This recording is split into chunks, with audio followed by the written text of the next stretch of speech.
Afin de déterminer si le diabète est bien équilibré, il existe deux types de mesures.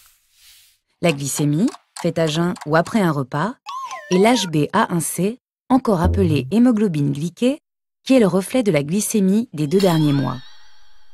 Si la glycémie est bien connue, la seconde l'est moins. L'hémoglobine glyquée est un examen qui mesure, sur 2 à 3 mois, le taux moyen de sucre, glucose ou glycémie dans le sang. Son dosage est réalisé 4 fois par an par un prélèvement sanguin. Il est exprimé en pourcentage. Pour un diabétique, il est important de connaître la correspondance de ce chiffre avec la glycémie moyenne. Le présent tableau vous donne quelques points de repère pour établir cette correspondance. Ainsi, une glycémie de 7% correspond à une glycémie moyenne de 1,5 g par litre. Vous remarquerez que 1% de plus d'HbA1c représente une augmentation moyenne de la glycémie de 0,30 g par litre. Véhiculé par le sang, le glucose apporté par les aliments remplit une mission capitale. Il apporte de l'énergie indispensable au fonctionnement de notre organisme.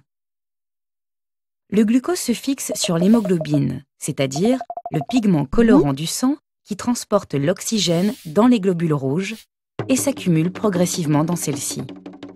Les globules rouges se renouvellent en permanence et vivent en moyenne 120 jours.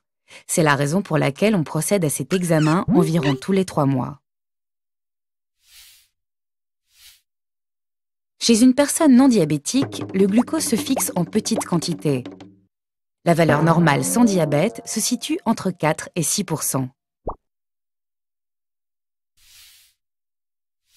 Chez une personne diabétique, plus la glycémie est élevée, plus la fixation du glucose est importante. En conséquence, le taux est plus élevé. Prenons l'exemple d'une personne diabétique avec une HbA1c un peu élevée à 7,5%. Le glucose s'est fixé au fur et à mesure des jours et correspond à une fixation de glucose de 7,5%, donc à une glycémie moyenne de 1,70 g. On voit ici que le glucose s'est fixé davantage encore dans le cas de cette personne avec une HbA1c à 10%, soit une glycémie moyenne de 2,4 g par litre. Le dosage de l'HbA1c est le moyen actuel le plus fiable pour déterminer si le diabète est bien équilibré et si les traitements sont adaptés et bien suivis. Selon les résultats, le médecin réajuste le traitement avec son patient pour atteindre des objectifs glycémiques. Plus l'HbA1c est basse, plus le risque de développer des complications est moindre. Lorsqu'une personne diabétique améliore son HbA1c de 1%, elle diminue de 14% le risque d'infarctus, de 37% le risque de complications cardiovasculaires et de 43% le risque d'amputation. Selon les recommandations actuelles de la Haute Autorité de Santé, l'hémoglobine glyquée pour le diabète de type 2 traité par antidiabétiques oraux doit être inférieure à 6,5% ou 7% selon le type de traitement. Pour un diabète de type 2 traité par insuline, elle doit être inférieure à 7%. Pour le diabète de type 2 du sujet très âgé, elle doit être inférieure à 8%. Pour le diabète de type 1, elle doit se situer entre 7 et 7,5%.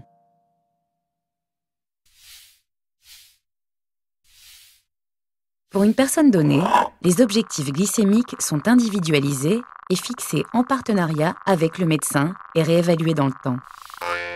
Ils vont dépendre du type de diabète, de la nature de son traitement, de l'âge du patient, des complications et des pathologies éventuellement associées. Si vous vous posez la question « et si je n'arrive pas à atteindre mes objectifs ?», il faut rester patient, ne pas culpabiliser et s'efforcer de trouver le meilleur traitement en collaboration avec vos médecins.